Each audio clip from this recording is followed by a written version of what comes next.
예, 반갑습니다. 정민아입니다. 마이크가 안 나오는 거 올려주셔야 될것 같습니다. 예, 반갑습니다. 제가 그 제목을 좀 너무 거창하게 잡은 감도 있는데요. 그 딥러닝 시대의 음성언어 처리 연구라고 제목을 잡고, 최근에 연구 환경의 변화 속에서 과연 우리들이 그 음성언어 처리 연구에 어떤 식으로 접근을 해야 될지, 거기에 대해 가지고서 이제 제 여러 가지 이제 생각들과 그 자료들을 한번 모아봤습니다. 왜 딥러닝인가?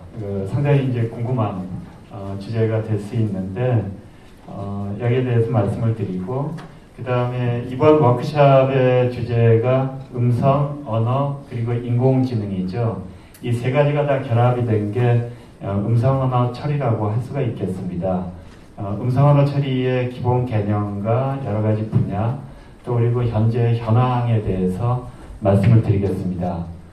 그 다음에 이 딥러닝과 음성 언어 처리가 과연 현재 지금 어떤 식으로 진행되고 있는지를 이제 최근에 이 주요 강연들 속에서 이제 훌륭하신 분들이 발표하신 내용이 있는 데에서 좀 따가지고서 여러분들한테 소개를 해드리겠습니다. 이걸 통해 가지고 말씀을 드리는 게 굉장히 컴팩트하게 말씀을 드릴 수 있을 것 같아가지고서 이런 강연 자료 속의 내용을 바탕으로 해서 여러분들한테 설명을 해드리겠고, 그 다음에 과연 이제 언어학과 공학의 학제적인 연구 방법론을 통해 가지고서 어떠한 식으로 이 딥러닝 기술을 활용을 하면서 음성언어 처리 연구를 할까? 우리 음성학회가 음성학, 음성공학, 음성의학 이 세 분야를 중심으로 해가지고서 이제 다양한 관심사를 가지고 있는 분들의 학제적인 모임이 되겠는데, 실제 음성공학, 공학을 이렇게 하시는 분들은 여기 이제 제가 이 주요 강연을 통해 가지고서 소개를 하는 내용이 있는 데에서 이미 과연 어떤 연구 주제가 펼쳐지고 있고 어떤 식으로 접근을 해야 될지 그런 것들이 잘 제시가 될 겁니다. 그 다음에 제가 추가로 음성학이나 음성의학 같은 인문사회 계열의 이제 배경을 가지고서 요 현상들을 이렇게 바라보는 분들한테 이제 저희 경험을 바탕으로 해가지고서 조언을 좀 이렇게 드리는 식으로 진행을 하겠습니다. 뭐 이렇게 라디오 프로그램 제목 같은데요. 딥러닝은 정말 많은 데이터를 다루고, 그리고 개량적으로 어떤 현상을 설명하고자 하는 거의 모든 분야에서 주류가 되고 있습니다. 지금 현재. 그런데 이 딥러닝이 과연 어떤 것이냐고 이제 분리를 해가지고서 얘기를 하면은 인공지능의 한 분야입니다. 인공지능에 여러 가지 연구 주제들이 있는데, 그 중에서 머신러닝, 기계학습이라고 하는 분야가 있습니다. 그리고 이제 기계학습이 다 딥러닝은 아닙니다. 굉장히 다양한 방법으로 이제 데이터를 가지고서 자동으로 학습을 해가지고서 이 데이터를 해석할 수 있는 방법들을 제공해주고 있는데, 그 중에 한 분야가 딥러닝입니다. 그래서 이 분야나 방법론이 소개될 때 딥러닝 기반의 데이터 해석, 또는 머신러닝 기반의 데이터 해석, 또는 인공지능 기반의 데이터 해석, 이런 식으로 이 접근 방법들이 얘기가 되고 있는데, 최근에 머신러닝 있는 데에서 주류가 딥러닝이기 때문에 우리들이 인공지능 기반의 데이터 해석 그러면 그냥 딥러닝을 말하고 있구나, 이렇게 생각을 하시면 될 것 같습니다. 딥러닝의 역사를 이렇게 보면은 이 그림을 한번 이렇게 찾아보니까 이게 아주 상당히 잘 요약이 돼 있더라고요. 훌륭하신 분들 얼굴도 이렇게 나오고, 그런데 좀 해상도가 좀 떨어져 가지고서 이 데이터를 가지고서 한번 딥러닝의 역사에 대해서 설명을 드리겠습니다. 신경망, 뉴럴 네트워크를 바탕으로 해가지고서 문제 해석을 하는 방법론이 되겠습니다. 디지털 컴퓨터의 역사와 사실 축을 같이 하고 있습니다. 1940년대는 우리들이 1세대 컴퓨터, 애니악이니 에드박이니 뭐 이런 그 큰 진공관을 바탕으로 해가지고 만든 컴퓨터가 나온 때가 1940년대가 되겠습니다. 그 시기에 이미 인공지능 또 그리고 인간의 뇌의 구조에 대해서 연구를 한 결과를 바탕으로 해서 이와 비슷한 방식으로 문제 해결을 하고자 하는 노력들이 있었습니다. 매클로 피츠의 그 뉴런에 대한 디지털 모델이 그 1943년 이때 이미 나왔었습니다. 그리고 1957년에 로젠블랏의 퍼셉트론이라고 하는 모델이 제시가 됐는데 이 퍼셉트론을 통해 가지고서 간단한 태스크이지만은 우리들이 그 데이터를 분류를 하고 응용을 할 수 있는 그런 것들이 가능해졌습니다.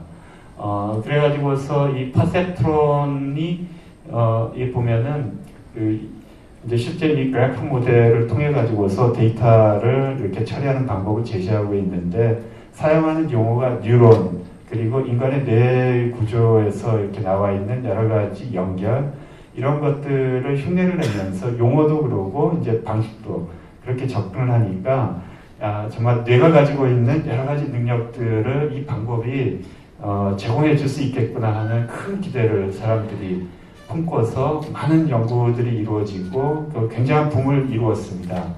그거를 이제 보통 이제 첫 번째 붐이라고 얘기를 합니다. 여기 보면 골든 에이지라고 이렇게 얘기를 했는데 1960년대는 퍼셉트론의 시대라고 할 수 있겠습니다. 신경망에서 그런데 역설적이게도 퍼셉트론이라는 책자가 1969년에 나왔는데 그 MIT AI랩의 이제 그 소장으로 굉장히 유명한 민스키라는 분이 있거든요. 민스키하고 파퍼시 그 퍼셉트론이라는 책을 이렇게 쓰면서 여기 있는 데에서 퍼셉트론의 한계에 대해서 수학적으로 명확하게 증명을 했습니다. 뭐냐 하면은 익스클루시브 오아 프로그램과 같이 넌리니어 클래시피케이션을 하는 거는 기존에 60년대에 알려져 있던 그런 퍼셉트론을 사용해가지고는 할 수가 없다. 이게 다층 멀티레이어 퍼셉트론을 통해 가지고서 넌리니어 프로그램을 풀 수가 있는데 자동으로 학습할 수 있는 방법이 현재는 없다. 그렇기 때문에 복잡한 문제는 이건 못 푼다 하는 식으로 결론을 내렸습니다. 그래가지고서 윈터, AI의 윈터 또는 뭐 신경망, 뉴럴넷의 윈터라고 하는 암흑기가 이렇게 도래했습니다. 그러다가 1980년대 초중반에 멀티레이어 퍼셉트론이라고 하는 그 다층 신경망 구조가 다시 이제 그 각광을 받기 시작을 했는데요. 그 이유는 민스키하고 파퍼시 그 넌리니어 클래시피케이션이 안 된다, 그 학습 방법이 없다 하는 그 한계를 지적을 했는데 그걸 풀어냈습니다. 백프로포게이션 러닝이라고 하는 알고리즘이 나왔고 이거에 의해 가지고서 대량의 데이터를 가지고 이 다층 신경망을 쌓아가지고 자동으로 학습을 하고 문제를 풀 수 있는 것이 가능해졌습니다. 그 시기에 이제 그 80년대 초중반에 이러한 그 붐이 일고 다시 또 굉장한 이제 관심을 모으게 됐었습니다. 그렇지만 그게 오래 가지는 못했는데 그 이유는 좀 이따 설명을 드리겠습니다. 아주 쓸만한 어프로치는 못 된다. 어떤 문제에서는 좋은 성질을 이렇게 가져다 주지만은 대부분의 문제를 다 잘 풀 수 있는 건 아니다 하는 그런 정도의 이제 해석이 이루어지고 그 다음에 신경망, 멀티레이어 퍼셉트론이 안 쓰이는 건 아니에요. 잘 쓰이고는 있는데 일부 분야에서만 잘 쓰이고 대부분의 경우에 있어서는 이제 신경망을 써가지고서 문제를 푼다 하면은 고개를 설레설레 흔드는 그런 상황들이 한 20년이 또 진행이 됐었습니다. 그리고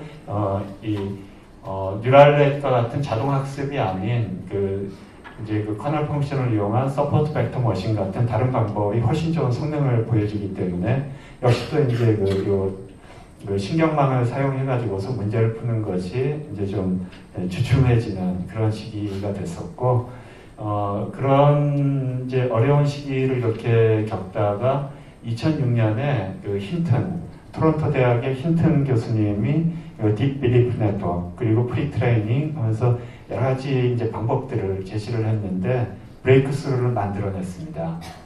그래가지고서 기존의 퍼포먼스를 이렇게 압도를 하는 그러한 성능들을 보여주기 시작하고 그 시기부터 이제 그 딥 뉴럴넷, 딥 빌리프넷, 딥 러닝 이런 이름들이 이제 쓰이기 시작을 하고 지금 현재 그 엄청난 광풍을 불러일으키고 있는 게 됐습니다.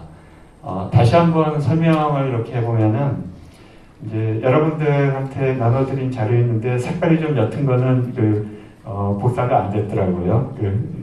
이렇게 색깔 옅은 것들, 빠진 것들을 채워서 이렇게 보시면 되겠습니다. 퍼셉트론, 그리고 1980년대 멀티레이어 퍼셉트론, 그리고 최근에 딥러닝, 이 세 개가 이제 그 키워드가 되겠는데, 퍼셉트론이 1960년대에 보여준 성능은 같은 시기에 다른 방법론의 최고 성능에 비하면은 많이 떨어졌습니다. 성능이 떨어졌음에도 불구하고 그런 그 굉장한 기대를 이렇게 모았던 거는 뉴랄넷이라는 이름, 뉴런, 그리고 인간의 뇌에서 인간이 실제 문제를 이렇게 푸는 방법들을 흉내를 내면서 가기 때문에 정말 뇌와 같은 능력을 이렇게 보여줄 기대를 이렇게 했거든요. 그러니까 미래에 대한 기대가 굉장히 컸습니다. 노란색으로 이렇게 표시를, 물음표가 잔뜩 붙어 있지만은 정말 이대로 나가면 뭔가 되지 않을까 하는 기대를 이렇게 했었어요. 그렇지만 실제 실현된 성능을 보면은 다른 방법론을 넘어서지 못하고 훨씬 미진한, 그리고 민스키의 퍼셉트론에 의해서 이렇게 지적이 됐듯이 한계가 명확한 그러한 그 방법으로 이제 물러나게 됐었습니다. 그래서 이제 윈터가 이렇게 시작이 됐었고, 그 다음에 백프로포게이션 러닝 알고리즘에 의해서 브레이크스루가 이렇게 생긴 다음에 이 시기에 80년대 초중반에 보여주는 성능은 이제 그 같은 시기 다른 방법론이 보여주는 최고 성능과 비슷했습니다. 여기 제가 실현된 성능이라고 하는 데에서 이제 요 조금 아래로 이렇게 내려가는 거를 이렇게 같이 이렇게 보여드리는 거는 어떤 부분에서는 최고 성능을 보여주고 대부분의 경우에 있어서는 아직 좀 떨어지는 그런 성능이 되겠습니다. 그러니까 이제 미래에 대한 기대가 굉장히 커질 수밖에 없었습니다. 스테이트 오브 아트 퍼포먼스를 따라갔고 여기서부터 해서 뭔가 되지 않을까 하는 더 큰 기대를 이렇게 했는데 결국 이걸 넘어서지는 못했습니다. 그래가지고 2006년, 2010년 요 시기까지 올 때까지 또 이제 장장한 그런 시기를 이렇게 거쳤고, 그 다음에 이제 딥러닝으로 이름이 붙어 있는 지금 현재는 이제 다시 브레이크스루가 만들어졌거든요. 그리고 일부 분야에 있는 데서 보여주는 성능은 다른 방법의 스테이트 오브 아트 퍼포먼스를 훨씬 넘어가는 압도하는 성능을 보여주기 시작하고 있습니다. 그리고 대부분의 분야에서 이 딥러닝에 의해서 실현된 성능을 보면은 어떤 분야에서는 아직은 좀 부족하고 또 상당한 분야에서는 훨씬 좋은 성능을 보여주는 이러한 것을 보여주기 때문에 현재로서도 채택할 만하고 미래로서도 큰 기대를 할 수 있지 않을까 하는 이러한 평가를 받고 있습니다.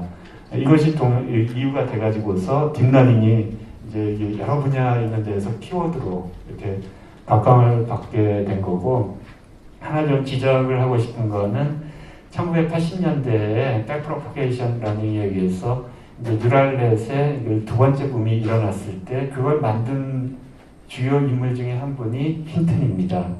그리고 그 힌튼이 다시 또 만들었어요. 이분이 한 20여 년간 찬밥을 먹으면서 부대접을 받으면서 고생을 하면서 계속 이렇게 달라붙어 가지고서 조금씩 이렇게 발전을 이렇게 시키다가 어느 순간 브레이크스루를 만들어냈거든요. 정말 엔지니어링, 사이언스 이쪽에 있는 데에서 정말 고독한 선구자의 역할, 그리고 학자로서의 모습, 힌튼 교수님의 그런 연구 있는 데에서 이렇게 우리들이 많이 배울 수 있는 것 같습니다.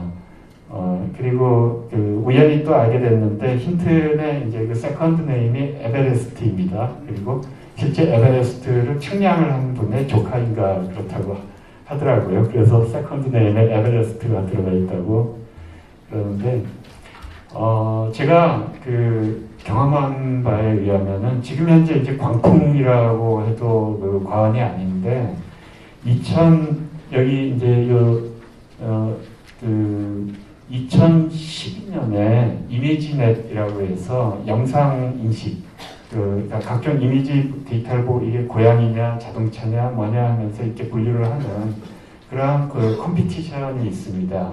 그런데 힌튼과 이제 그 일련의 이제 그 동료들 알렉스넷이라고 이렇게 불리는 그 딥뉴럴넷이 2012년에 컴피티션에서 다른 접근 방법들하고 굉장한 차이를 보여주는 압도적인 성능을 보여주면서 1등을 했었거든요. 그러니까 이 딥뉴럴넷이 정말 쓸만하다 하는 그런 평가를 본격적으로 받기 시작한 시기가 2012년을 그 경계로 해서라고 생각을 하시면 되겠습니다. 그러니까 그 브레이크스루를 만들어내는 아이디어들은 한 2006년 정도쯤에 이미 나왔고 조금씩 하다가 컴퓨터 비전 분야에 있는 데에서 압도적인 성능을 보여주고 스피치 레코그니션 쪽인 데에서도 그 시기에 이제 좀 압도적이진 않지만은 더 좋은 성능을 이렇게 보여주기 시작을 했다.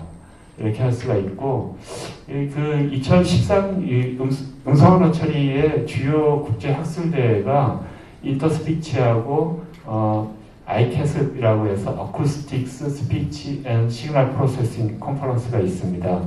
인터스피치 컨퍼런스는 보통 8월이나 9월 달에 있고, 그 다음에 ICASP은 5월 달에 있거든요. 근데 2013년을 기점으로 해서 아카데미아에서도 굉장한 변화가 있기 시작을 했는데 2014년이 언제냐면은 제가 이제 여기서 보여주겠지만은 힌튼 교수님이 ICASP의 프리너리로 이제 키노트 스피치로 첫 번째 타자로 나타나서 한 1000여 명을 앉혀놓고서 이제 그 딥뉴럴넷의 시대가 왔다 하고 키노트에서 선언을 하는 그런 그 기념비적인 사건이 있었습니다. 그런데 재밌는 거는 그 전에도 뉴럴넷, 딥빌리프넷 여기에 관한 연구들이 있고 결과들이 보고되기는 했었지만은 2013년 5월 그 전인 2012년 한 8, 9월 인터스피치 참석을 했을 때 물론 뉴럴넷 연구 논문들은 있었지만은 컨퍼런스에서 별로 그 주목을 받지 못했었습니다. 그 키워드가 되지도 못했고 그냥 뭐 항상 뭐 해오는 뉴럴넷 페이퍼들이 있구나 이런 정도.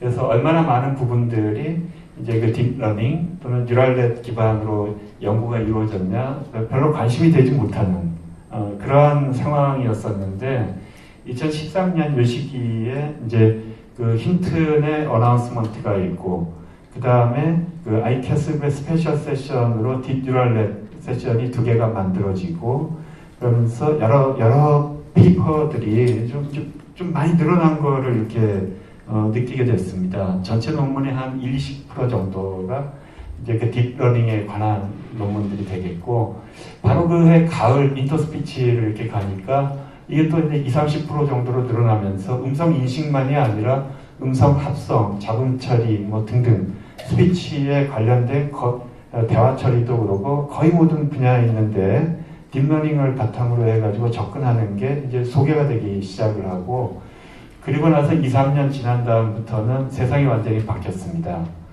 딥러닝이 아니면은 논문을 아예 심사도 안 해줘요. 뭐냐면은 딥러닝 방법으로 어떤 결과를 이렇게 냈으면은 뭐 큰 문제 삼지는 않는데 다른 방법으로 해서 어떤 결과를 냈으면은 이 딥러닝으로 구현하는 것과 성능을 비교를 해서 평가를 해야 된다. 그게 없으면은 부족한 연구다. 이런 식으로 될 정도로 이 몇 년 사이에 이렇게 바뀌고 이 올해 9월 달에 그 인터스피치 컨퍼런스에서 보면 거의 한 80-90%의 논문들이 다 딥러닝 기반입니다. 언어 이해, 언어 처리의 거의 모든 분야가 딥러닝 기반으로 이루어져 있기 때문에 광풍이라고 이렇게 할 수가 있습니다. 우리들이 이 트렌드를 무시할 수가 없습니다. 어떤 식으로든 간에 좀 익히고 활용을 하는 그런 게 필요하다고 이렇게 생각을 하고 있고, 그 다음에 이게 테크놀로지 입장에서는 굉장히 어드밴스드 테크놀로지고 이제 뭐 여러 가지 이제 경쟁이 있지만은 이제 인문사회 계열의 학자들한테는 사실은 굉장히 좋은 기회라고 생각이 되는 게 오픈소스 인바이러먼트로 지금 바뀌고 있거든요. 예전에는 내가 실험을 했던 데이터, 내가 만들었던 프로그램, 코드 이런 것들은 다 클로즈드, 남한테 안 알려져요. 그런데 지금은 그걸 다 공개를 합니다. GitHub 같은 데 들어가면은 최근에 주요 논문들의 그 실험 프로그램들은 코드들을 여러분들이 다 받을 수가 있습니다. 다 인용을 해서 이렇게 실험을 하고 쓰면 되는 거예요. 그 다음에 이 빅데이터 그리고 GPU와 같은 그런 이 프로세서를 사용을 해가지고서 그 싼 값으로도 굉장히 고속의 연산을 PC 안에서도 할 수 있는 것이 가능해지고, 그래서 컴퓨팅 파워가 예전에 비해 가지고서 비교가 안 될 정도로 이렇게 커졌습니다. 그 다음에 러닝 알고리즘이나 아키텍처 상에 있어서도 브레이크스루가 일어났고, 이 모든 것들을 다 활용을 할 수 있는 게 오픈소스 환경 속에서 자유롭게 여러분들이 받고 실험을 할 수가 있게 됐습니다. 상향 평준화된 실험 방법들이 오픈돼 있다 이렇게 생각을 하시면 되겠고, 음성학자, 음성의학자 여러 입장에서도 곧장 쓸 수 있는 방법은 뭐 음성학을 전공하는 입장에서 음성학의 다른 이론이 나왔다면은 뭐 좀 공부를 해야 되잖아요. 곧장 남이 한 거를 쓸 수는 없습니다. 마찬가지로 딥러닝도 그와 비슷하다고 생각을 하시면 되겠고, 자기 분야의 일반적인 새로운 이론이나 방법론보다는 조금 더 시간을 좀 들여서 공부를 해야 된다. 이 정도로 생각을 하시면 되겠고, 그 이전에는 굉장한 장벽이 있었다고, 수학적인 이해나 코딩, 뭐 프로그램 구현 이 등등을 다 자기가 해야 되기 때문에 사실은 굉장히 진입 장벽이 높았는데 지금은 그게 굉장히 낮춰졌다 이렇게 생각을 하실 수가 있습니다. 이제 딥러닝의 전체적인 흐름에 대해서 여러분들한테 말씀을 드렸고, 이 뒷부분은 이제 좀 빨리빨리 이렇게 진행을 하겠습니다. 음성 언어 처리가 대체 어떤 거냐? 음성에서 텍스트로 옮겨지는 음성 인식이 있고, 무제한의 텍스트를 넣어주면 말소리로 생성을 해주는 음성 합성 분야가 있습니다. 그리고 디지털 텍스트에서 인터프리테이션을 뽑아내는 텍스트 이해, 파싱이라고 하는 분야가 있고, 인터프리테이션을 가지고 있으면 그걸 바탕으로 해서 글을 써주는 제너레이션, 텍스트 생성 분야가 있습니다. 주로 이제 이 텍스트 이해 사이를 왔다 갔다 하는 이 분야를 자연언어 처리라고 하고, 이제 음성과 텍스트 사이를 왔다 갔다 하는 분야를 음성 처리라고 얘기를 하는데, 제가 이제 노란색으로 이렇게 표시를 한 게 언어학과 공학의 학제적인 연구가 필요한 분야라고 이제 체크를 했는데, 낮은 수준의 음성 인식이나 음성 합성은 전기전자공학 분야의 음성 신호 처리, 시그널 프로세싱만으로 할 수 있습니다. 그렇지만 음성 인식이나 음성 합성도 난이도가 높은 쪽으로 들어가면은 신호 처리만으로는 안 됩니다. 언어 현상으로 해석을 해야 되고, 언어에 대한 이해를 바탕으로 해서 여러 가지 모델을 만들어줄 수 있는, 즉 음성학에서부터 시작해서 담화론까지 가는 여러 언어에 대한 모델을 바탕으로 해서 계산 모델을 해야만 높은 수준의 음성 인식이나 음성 합성이 이루어질 수가 있습니다. 텍스트 이해 쪽은 더더구나 말할 나위도 없고요. 그 다음에 음성에서 단순히 받아쓰기를 해서 텍스트만 만들어주는 게 아니라 어떤 내용을 했는지까지 이해를 하도록 하는 음성언어 이해, 여기까지 가자 하는, 또 이해에서 말소리 생성까지 가는 음성언어 생성, 이 다양한 분야들이 있는데 이것들을 다 아울러서 음성언어 처리라고 합니다. 이거는 이제 이번 워크숍의 주제인 음성, 언어, 그리고 인공지능, 여기에 이제 쓰이는 방법론들은 인공지능, 뭐 이렇게 패턴 인식, 공학에 있는 것들이 그 인공지능으로 이렇게 대별될 수가 있겠습니다. 그래서 음성 언어 처리는 그런 학제적인 연구 분야의 대표적인 예라고 이렇게 할 수가 있겠습니다. 다른 예로 음성 언어 처리가 이루어지는 이제 가장 큰 응용이 음성 대화 처리인데요. 전화를 통해 가지고서 콜센터에서 응대를 해주는, 자동으로 응대를 해주는 예를 한번 이렇게 보면은, 이건 이제 그 미국이 경우에 있어 가지고선 그 영어에 대해서는 거의 완벽하게 처리가 되고 있습니다. 네이티브 스피커의 음성에 대해서만. 넌 네이티브 스피치는 여전히 성능이 좀 떨어지는데요. 이 분야의 세계 챔피언은 뉘앙스라는 회사입니다. 뉘앙스가 그런 자료를 이렇게 많이 내놓지는 않는데 2013년 아이캐스 컨퍼런스에서 이런 자료를 내놨어요. 2012년 현재, 2012년 한 해 동안에 자기네들의 솔루션을 사용해서 이러한 음성 대화를 전화를 120억 통을 처리를 했었다. 그러니까 데모 수준이고 약간 쓰였다가 아니라 120억 통의 전화가 실제로 이렇게 서비스가 된 겁니다. 어떤 식으로 서비스가 되냐 하면은 이제 이거 콜센터 이건 항공 예약을 하는 영역의 응용입니다. 룰룩하고 이제 1588 같은 이런 그 대표 전화 기업에 전화를 이렇게 걸면은 음성 인식을 통해서 무슨 말을 했는지 이제 알아내요. 이제 받아쓰기를 하는데 아직 어떤 내용을 말했는지는 모르는 상태입니다. 그러면 여기서 시멘틱 미닝을 뽑아내는 음성 언어 이해, 문장의 의미를 이해하는 과정을 이렇게 거치고, 그래서 이런 시멘틱 미닝을 찾아낸 다음에, 자 그러면은 이게 항공 예약을 해주는 사이트인데 지금 한 말을 이렇게 들었으면은 이걸 가지고 예약을 처리할 수 있냐, 충분한 정보가 있는가, 이런 거 판단을 해야 되거든요. 정보가 부족하면은 계속 대화를 이렇게 나눠가지고 필요한 정보를 전화를 건 사람한테, 손님한테 받아야 됩니다. 그런 거를 처리를 하는 게 대화 처리가 되겠습니다. 대화 처리에서 현재까지의 이제 대화의 내용과 지금 새로 들어온 이런 입력, 여기에 그 시멘틱 미닝을 바탕으로 해서 판단을, 콘텍스트를 바탕으로 해서 판단을 해가지고서 이제 시스템 액션을 결정을 하는데, 더 많이 정보가 필요하다. 그리고 이제 그러면은 그 시스템 액션에서는 언제 떠나는지를 물어보자 하고 결정을 이렇게 합니다. 그러면은 이제 리스폰스 제너레이션에서 이 의도를 이렇게 실현을 해주는 텍스트를 생성을 해주고, 음성 합성 쪽에서 이걸 바탕으로 해서 이제 룰룩하고 말을, 그러니까 사용자 입장에서는 1588 같은데 전화를 이렇게 걸어가지고서 나 어디 가고 싶은데 그러면 언제 떠나세요? 내일 뭐 이러면서 대화가 진행이 되는 겁니다. 이렇게 해가지고 실제 항공 예약까지 이루어지는데, 이러한 식의 그 전화를 2012년 한 해에 120억 통의 전화를 자기네들 솔루션으로 처리를 했다. 그러니까 먼 미래의 일이 아니고 이미 과거에 이루어진 현실입니다. 그 솔루션의 수준이라고 하는 것이. 그리고 우리들 이제 스마트폰 있는데 애플의 시리를 바탕으로 해가지고서 여러 가지 그 퍼스널 보이스 어시스턴트 어플리케이션들이 일상생활에서 지금 이제 쓰이고 있는데, 시리는 2011년에 아이폰 4S에 이제 탑재되면서 맨 처음 이제 세상에 나왔죠. 그때 이제 시리에서 하는 일은 이겁니다. 이걸 해주는 건데, 음성 인식은 뉘앙스 거를 썼어요. 그러니까 2012년 한 해에 이미 이런 110억 통의 이런 전화를 처리를 할 수 있는 성능을 가진 솔루션이 있습니다.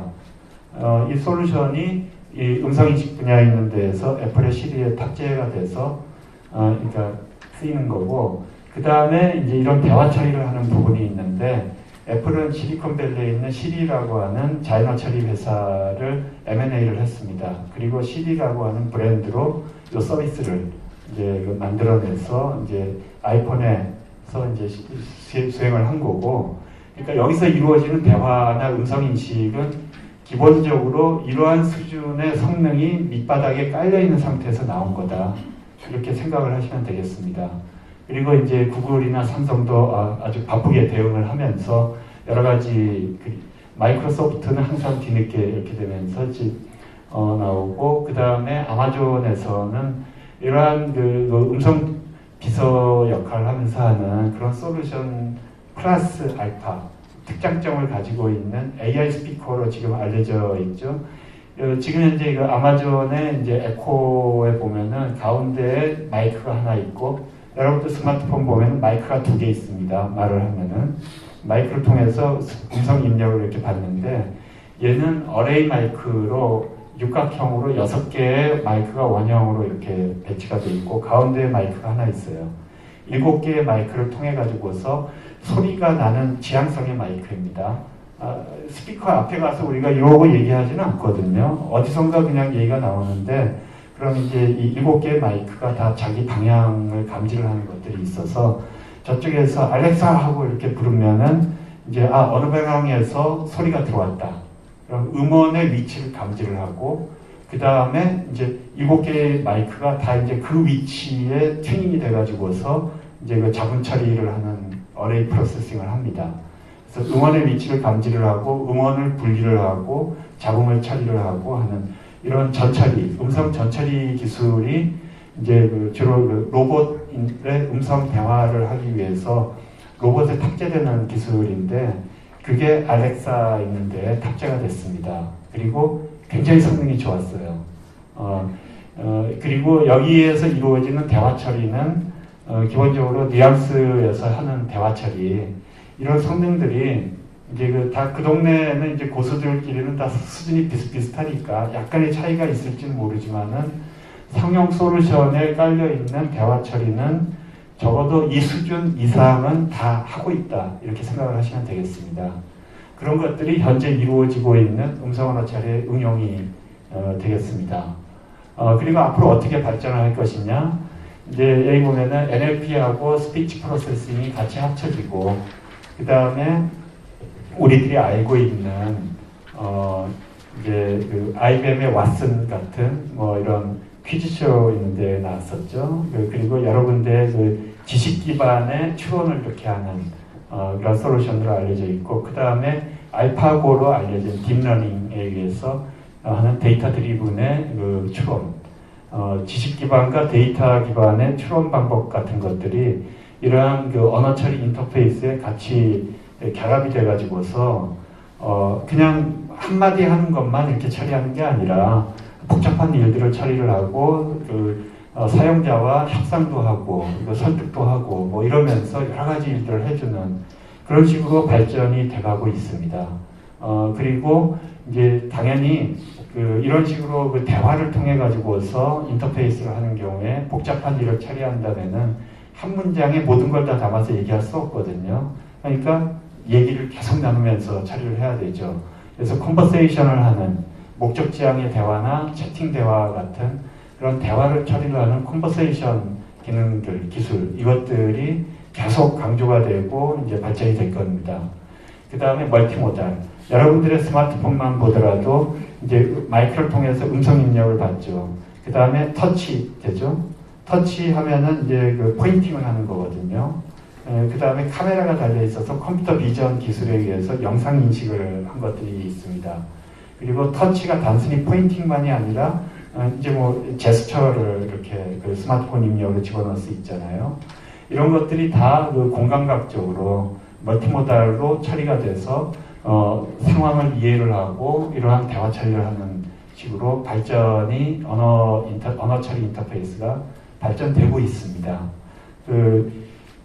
이 과정 있는 데에서 이제 그 딥러닝이나 여러 가지 이제 그 언어학 그리고 음성학 이쪽의 이론들이 이제 쓰이게 될 텐데, 실제 언어학의 이론들이 이 멀티모달 사실 뭐 화용론이나 담화론이 있는데 맥락에 대해 가지고서 우리들이 모델링을 하는 것들은 여기서 말하는 그런 상황들이 다 수용이 되는 그 모델들이거든요. 결코 기초 이론, 특히 언어학의 기초 이론이 이런 응용하고 멀리 떨어져 있지는 않다, 이렇게 생각을 하시면 되겠습니다.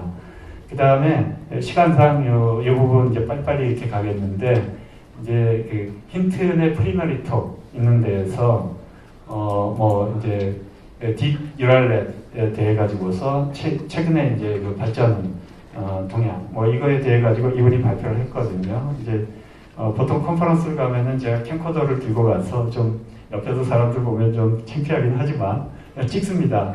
찍어가지고 이제 수업 시간에 학생들한테 숙제로 내줘요. 그 감상문 써라. 뭐 그런 과정이 있는데 이제 찍은데 화면들인데 아주 이제 그러면서 이제 그 딥빌리프넷, 그 딥뉴럴넷 여기에 이제 그 기본 아이디어들 이걸 힌튼이 이제 그 저자 직강의 그런 발표를 이렇게 하면서 설명을 하고 그 다음에 아주 재미있는 말을 해요. 굉장히 투덜댔습니다. 이분이 80년대에 그 백프로포게이션 러닝을 발명을 이렇게 하고 이 뉴럴넷의 세컨드 붐을 불러일으킨 사람이고 그 다음에 어려운 시기를 거쳐서 다시 또 딥러닝을 이렇게 붐을 만든 분이거든요. 정말 대단한 사람인데 투덜투덜 되는 거예요. 뉴럴넷 하느라고 너무너무 힘들었다. 그래서 그 얘기를 한 부분만 한번 좀 재미삼아서 여러분들한테 이렇게 틀어드리겠습니다. 그리고 우리들이 학문하는 자세가 어떻게 해야 될까 하는 거를 여기서도 좀 볼 수 있지 않나 생각을 합니다. So I'm going to talk a little bit about initializing the weights in deep neural networks. This was historically very important in overcoming the belief that deep neural networks were no good. This was a very strong belief. Reviewers for conferences like ICML said that papers on neural networks shouldn't be included because they won't bring machine learning. Some IEEE journals, it's alleged, even have policies against reviewing papers on neural networks. So it really was a very strong belief until quite recently that these deep networks were just not going to ever be very good at learning.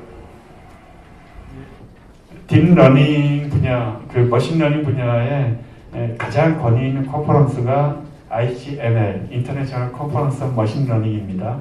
어떤 리뷰어는 여기 말했죠. 그 뉴럴넷 어프로치인 건 아예 그냥 심사를 하면 안 된다. 들어오면 안 된다. 이런 식의 그 스트롱 코멘트까지 하면서 이거 쓸데없는 일이다 하는 식으로 푸대접을 이렇게 받았다 하면서 뭐 이렇게 얘기를 하고 있는데 그렇지만 뜨고 지금의 붐을 이 어프로치들이 만들어냈습니다. 그리고 여기 보면은 이제 음성 쪽에도 그 성능이 아니 그러지만은 이게 이미지넷 이게 영상 인식 컴피티션이 있는 데에서 다른 분야 어프로치들이 이제 에러율이 26% 뭐 이런 식인데 얘 혼자만 10%대예요. 10% 이상의 차이가 이렇게 나는데 정말로 엄청난 갭, 성능 차이를 이렇게 보여주면서 이러한 그 성능을 보여주는 성과를 거뒀습니다. You'll see that there's a lot of stuff in that image. There's people. Now, the people typically aren't labeled in this data set. 그 다음에 그 딥 뉴럴넷이 지금과 같은 붐을 만들게 하는 데는 구글, 뭐 페이스북, 아마존 이러한 그 거대 IT 기업이죠. 그리고 이 회사들은 삼성전자는 성격이 굉장히 다른데 서비스를 하는 회사입니다. 포탈 서비스를 하는 회사하고 그 서비스 과정에서 리얼 데이터를 획득을 하고 그거를 이제 개인정보를 보호하는 그 선이 있는 데에서 실제 리얼 데이터를 활용을 이렇게 할 수 있는 데입니다. 빅데이터가 거기에 쌓이는 거예요. 여러분들 뭐 그 음성 검색 뭐 이렇게 구글이나 네이버나 이쪽에 하면은 여러분들이 뭐 이렇게 말한 음성 명령어는 그쪽 서버에 다 저장이 돼요. 그리고 트레이닝에 쓰입니다. 그래서 그런 데이터들을 이렇게 활용을 이렇게 하는 그 거대 기업 이쪽에서 그 딥러닝 쪽 있는데 또는 이런 서비스의 그 헤게모니를 잡기 위해 가지고서 자기네들 솔루션을 오픈을 한 겁니다. 왜냐하면 자기네들 플랫폼 안에서 이렇게 모든 연구나 활용 서비스가 이루어지면은 거기서 만들어지는 데이터는 자기네들이 가지는 거거든요. 그리고 이제 구글 같은 경우에 있어서 그 힌튼이 토론토 대학에 있으면서 그 벤처 회사를 차린 게 있습니다. 근데 그거를 M&A를 했어요, 구글이. 그래서 물론 이 딥러닝이나 뉴럴넷에 관한 여러 가지 연구들이 그 전에 많이 이루어졌기 때문에 힌튼만이 아니라 다른 사람들에 의해서도 이루어진 아이디어들 다 뭐 실현해서 솔루션이 있는데 힌튼이라고 하는 오소러티를 구글이 이제 주장을 이렇게 할 수 있고 그리고 2013년 이 시점에서 어나운스먼트를 이렇게 할 때 보면은 이미 서비스에 이제 그 딥러닝이 적용이 돼서 구글의 음성 검색이나 영상 검색 이런 데에 적용이 되고 있는 겁니다. 그러니까 커머셜 어플리케이션과 theoretical development 이게 예전에는 딥러닝 이전에는 굉장히 이제 그 갭이 좀 있었습니다. 시간차가 있게 되는데 지금은 거의 동시에 같이 이루어지면서 이론이 발전하면서 이제 어마어마한 컴퓨팅 파워와 이 알고리즘에 의해 가지고서 동시에 서비스가 이루어지는 그런 그 시대라고 할 수가 있겠습니다. 그 다음은 요 이제 시간상 그 간단하게만 이게 보여드리고 여러분들 자료를 이렇게 바탕으로 보시면 되겠는데 2013년에 힌튼이 이제 딥러닝 방식이 있는 데 있어서 현황을 이렇게 개발을 했다면은 그리고 그로부터 5년이 지났거든요. 올해 인터스피치 있는 데에서도 이제 그 키노트 있는 데에서 이제 뉴럴넷 에볼루션에 대해 가지고서 굉장히 좋은 강연이 있었습니다. 여기서 보면은 이제 일반적인 음성 인식의 이제 블록 다이그램인데 이 구름으로 이렇게 표시된 데에 있는 것들이 그 딥러닝 어프로치들이에요. 뉴럴넷 어프로치 있는데 다시 기존의 히든 마크업 모델 기반의 음성 인식이 있는데 딥러닝이 어떤 식으로 이렇게 활용이 되고 있는가? 기본적인 모듈들을 딥러닝 방식으로 갈아치우는 식으로 일단 적용이 되고 있습니다. 그래서 히든 마크업 모델 어프로치하고 딥 뉴럴넷 어프로치 하이브리드 방식으로 여러 가지 이런 그 딥러닝 모델들이 이렇게 적용이 돼서 쓰이는 게 있냐 하면은 또 다른 방법으로는 완전히 바꾸는 겁니다. 엔드 투 엔드, 시퀀스 투 시퀀스 어프로치라고 해서 인풋, 아웃풋만 가지고 하고 나머지 내부에 있는 거는 다 딥러닝에 의해서 만들어내는 겁니다. 예전과는 다른 그런 어프로치라고 할 수 있는데 시퀀스 투 시퀀스 어프로치 또는 그 엔드 투 엔드 어프로치 있는데 대표적인 게 이제 CTC하고 구글의 LAS 어프로치가 있는데 초반에는 그 히든 마크업 모델과의 하이브리드 모델보다 성능이 많이 떨어졌는데 지금 거의 비슷해졌습니다. 그리고 이 트레이닝의 용이성하고 어마어마한 데이터를 사용해서 트레이닝이 계속 이렇게 돼가고 있기 때문에 한 2, 3년 지나면은 아마 엔드-투-엔드 어프로치가 주류가 되지 않을까. 그런데 엔드-투-엔드 어프로치로 들어가면 이제 주도권은 완전히 그 인더스트리로 넘어가게 되는데 빅데이터가 없으면 성능이 안 나오거든요. 그런 상황이 이렇게 되겠고 이제 그 앞으로 어떤 연구가 있을까 여기에 대해 가지고서 이제 이 부분에 이제 콘클루전 있는 것들이 시사하는 바가 큽니다. 시간상 제가 다 얘기하지는 못하겠고 한번 읽어보시기 바랍니다. 그리고 이쪽에서 강조하는 또 하나, 빅데이터가 만병통치약은 아니다. 여러 가지 이제 한계점 같은 것들도 있다. 그 다음에 그 구글의 라마바드란의 이제 퍼스펙티브 톡도 상당히 재미있는 그런 강연이 이렇게 됐었는데. 히든 마크업 모델 기반의 음성인식에 의해서 대화체 음성인식, 전화 음성인식, 스위치보드 코퍼스를 통한 그 컨버세이셔널 스피치 레코그니션이 이제 기본 성능을 이렇게 따지는데 항상 그 벤치마크가 되어 왔었거든요. 이게 히든 마크업 2010년 요 전까지 이제 어느 정도 이제 그 세츄레이션이 되는 성능, 이게 워드 에러 레이시입니다. 에러율이 되겠는데 이 시점에서 딥러닝에 의해서 급격하게 이렇게 성능 향상이 되는 겁니다. 에러율이 한 15%대 있던 것들이 5%대까지 지금 들어가는 거예요. 초반에는 이제 딥러닝에 의해 가지고서 간단한 아키텍처와 빅데이터에 의해 가지고 성능 향상이 이렇게 됐다가 지금은 이제 굉장히 복잡한 딥러닝 아키텍처들이 계속 나오고 있습니다. 콤플렉스 아키텍처에 의해 가지고서 성능이 계속 떨어지고, 그러니까 좋아지고 있는 그런 상황이고, 실제 컨버세이셔널 그 스피치 레코그니션에서 휴먼 퍼포먼스를 한 5%대의 에러율로 보고 있거든요. 그 휴먼의 그 퍼포먼스에 근접해 가고 있는 그런 상황이라고 할 수가 있겠습니다. 그리고 이제 영어에 대해 가지고서 어느 정도 되고 있거든요. 그러니까 그 다음에 이제 그 관심이 어디로 옮겨지냐 하면은 멀티 랭귀지. 예를 들면은 이제 빅데이터를 가지고서 트레이닝을 하는데 구글의 논문을 보면은 보통 한 15,000에서 20,000시간 정도의 스피치 데이터를 가지고서 트레이닝을 하고 실험을 한 결과들이 보고가 되고 있습니다. 근데 일반적으로 한 2만 단어급 정도의 대어의 연속음성 인식을 하는데 필요한 최소선의 성능을 보장을 해줄 수 있는 최소선의 음성 데이터, 트레이닝 데이터는 한 200시간, 100에서 200시간 정도로 보고 있거든요. 이 정도 있으면 어떤 랭귀지든 간에 한 2만 단어 연속음성 인식기 기본적인 성능은 만들어낼 수 있습니다. 그런데 한 40시간 정도 있다면은, 그보다 더 3시간 정도만 있다면은, 스몰 데이터일 경우에는 어떻게 될까? 이런 것들. 그 다음에, 실제 영어와 같이 사용 인구가 전 세계에서 가장 많은 언어는 아니죠, 사실. 그렇지만 글로벌 랭귀지로서, 세컨드 랭귀지로서, 이제 또, 경제적으로 여러 가지 이유에 의해서 강조가 되는 언어라고 할 수 있는데, 전 세계의 언어가 한 6,400개 정도 있다고 합니다. 근데 이번에도 이제 발표에서 상당히 재미있는 통계를 이렇게 보여줬는데, 100만 명 이상의 L1 스피커가 있는 언어가 한 400개 정도래요.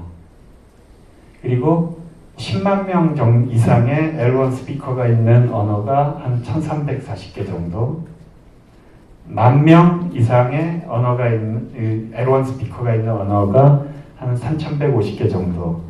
보통 알려져 있는 6,400개 랭귀지에서 한 3,000개 이상은 10,000명 이하의 L1 스피커가 있는 언어들이 되겠습니다.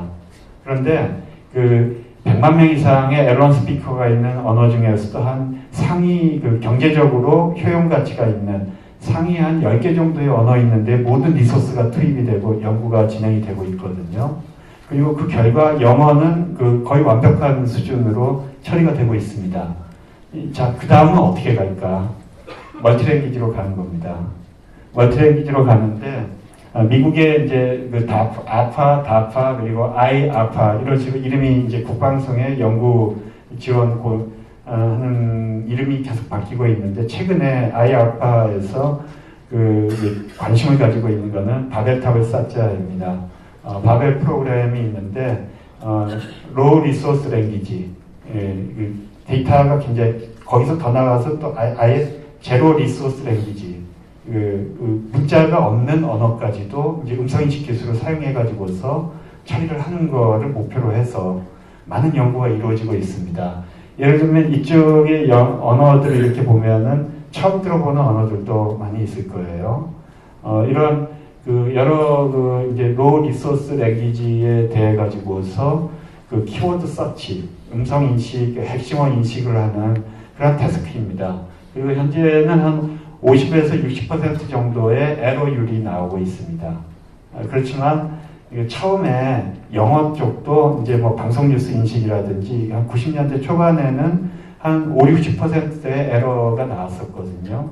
그러다가 지금 한 4~5%의 에러로 이제 발전이 이렇게 됐는데 결국 시간이 지나면 해결이 될 문제로 이렇게 보고 있고 굉장히 다양한 어프로치들이 이제 시도가 되고 있습니다. 그래서 이제 멀티랭귀지 그리고 언어 자원이 적은 랭귀지 여기에 대해 가지고서 이제 리서치가 이루어지고 있다. 이게 추세라고 할 수가 있겠고 이제 세부적인 사항에 대해서 한번 읽어보시기 바랍니다. 시간상 빨리빨리 나머지 이제 하면은 언어학과 공학의 학제적인 연구 접근에서 보통 보면 우리들이 관심을 가지고 있는 현상에 대해서 한 번에 모든 걸 풀 수는 없으니까 세부적으로 문제 정의를 하고 그 다음에 그거를 기초이론을 바탕으로 해서 그 현상을 설명을 해보고 현상이 설명이 안 되면은 기초이론을 확장을 하도록 새로운 이론을 만들어내는 그게 일반적인 이제 언어학의 기초 연구라고 할 수가 있겠습니다. 그런데 응용 연구를 이렇게 한다면은 기초 연구에서는 사실 어떤 문제를 풀든 다 의미가 있습니다. 중요합니다. 그런데 응용을 한다면은 그 모든 그 문제들이 다 같은 중요성을 가지는 게 아니고 이렇게 보면은 상용 소프트웨어의 요구사항을 만족하는 문제를 선택을 하고 그걸 가지고서 그 계산 모델링을 해서 소프트웨어로 구현을 하는 그런 것들이 되겠고 한국인을 위한 영어 말하기 자동평가 및 교육 사례 이거 한번 읽어보시기 바랍니다. 이런 그 블락의 어프로치인데서 이런 세부적인 연구를 통해서 이루어지는데 딥러닝 시대에서는 어떤 식으로 이루어지냐면은 현상에 대해서 여러분들이 빅데이터 관점에서 언어 현상을 해석을 할 수가 있습니다. 그리고 그런 관점이 필요합니다. 그리고 엔지니어가 이렇게 보는 관점만이 아니라 언어학자 입장에서 언어 현상에 대해서 이런 테크놀로지를 내가 쓸 수 있을 때 과연 어떤 현상들이 그 관심이 대상이 될 수 있고 전에는 처리할 수가 없었던 문제가 이제 가능해질 수가 있거든요. 그런 식으로 문제를 좀 보고 응용의 요구사항은 여전히 똑같습니다. 그 다음에 연구 목표에서 빅데이터 딥러닝을 여러분들이 사용할 수 있다는 그런 입장에서 목표 설정을 하고 이제 그 기술의 상향 평준화된 것들을 오픈소스를 활용해서 연구를 할 수가 있겠습니다. 이거는 이제 제 학생한테 한번 물어봤어요. 제 박사과정 학생, 양승희 학생한테 이 친구는 이제 철학 배경으로 해서 언어 처리를 연구를 하고 있는데 과연 이제 이런 음성학자 또는 인문학 배경에서 이 딥러닝을 바라볼 때 어떤 것들이 이슈가 되고 어떻게 접근을 하면 좋겠는가. 이제 상당히 참신한 대답들을 많이 해줘가지고서 여러분들한테 이제 참고가 될 수 있을 것 같아서 여기다 담았는데 무엇을 갖춰야 되는지, 실험을 하려면 어떻게 해야 되는지, 어떤 식으로 접근해야 될지, 무엇을 하면 어떻게 일을 할 수 있는지, 실험을 위해서 공부하는 건 어떤 건지 이러면서 한번 쭉 이렇게 담아봤는데요. 읽기 쉽고 이제 잘 자세하게 돼 있으니까 특히 음성학 그리고 음성학 이걸 하는 입장에 있는 분들은 이런 그 어드바이스를 이렇게 자세히 읽어보시기 바랍니다. 상당히 도움이 될 수 있는 코멘트가 되겠습니다. 마무리를 하면은 상향 평준화된 높은 수준의 공개 소프트 툴킷을 사용해서 다양한 연구를 진행을 할 수가 있고 그전에는 특히 이제 그 공학적 배경이 없는 연구자 입장에서는 모든 거를 테크놀로지에 관계되는 거를 자기가 개발을 해야만 그 연구를 할 수 있었는데 지금은 어느 정도의 노력을 이렇게 하면은 쓸 수가 있습니다. 그러니까 여러분들이 할 수 있는 일이 굉장히 늘어났다 이렇게 생각을 하시면 되겠습니다. 예, 감사합니다.